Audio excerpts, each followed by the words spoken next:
Today in Greg's garage, we're going to be transforming the garage into a hangar and build Hobby Boss's UH-1C Huey helicopter in 1/48 scale. So break out the olive drab paint, turn on the old MASH reruns, stick around and watch as we build a helicopter that any Marine would be proud to ride in.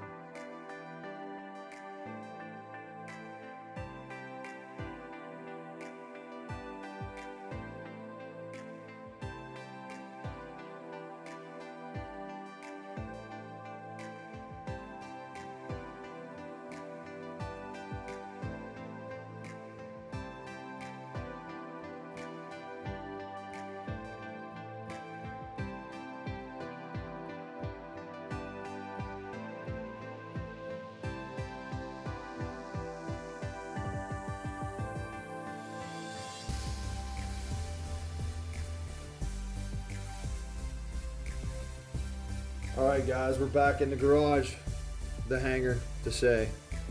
Just finished up with Hobby Boss's Huey. Overall kit was fantastic, easy to put together kit.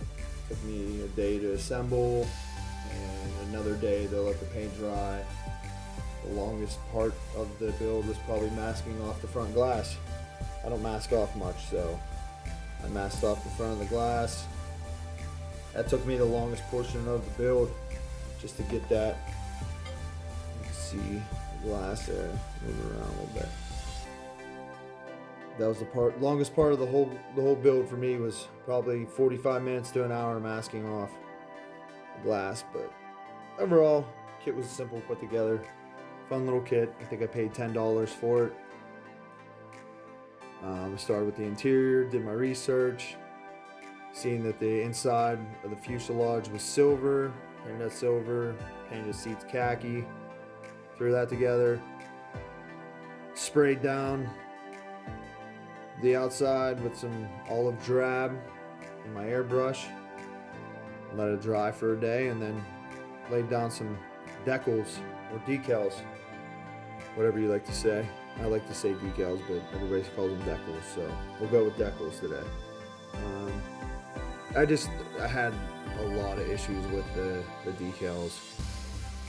I tore two of them ain't setting real well, one slid down, but it was a fun kit to put together. It looks good on the wall. Like we use the old saying, can't see it from my house, so if they're walking in and they see it on display and ain't looking it over real well, they won't even notice it. So kids can throw this together, have a little bit of fun. Just master your craft. I usually throw cars and trucks together, but I decided if I'm going to do this channel, I'm going to throw a little bit of everything together. You can see what I'm not good at, what I'm good at, what I like to do, what I don't like to do. This is not any way correct. Usually there's a yellow line there. I didn't want to do that. It wasn't setting the way I liked it, so I just tore it off and put the danger sign there. I think it still looks cool. But overall, it was a fun kit. Really liked the kit. Next time I'm going to try like colder water, maybe the hot water, warm water. Kind of messed up the decals a little bit, so it could have been my human error too. So next time I see a Hobby Boss Chinook or something, I might just buy it and just to see how the decals set and throw it together. But until next week, guys, like and subscribe to my channel. Give it a big thumbs up and keep building.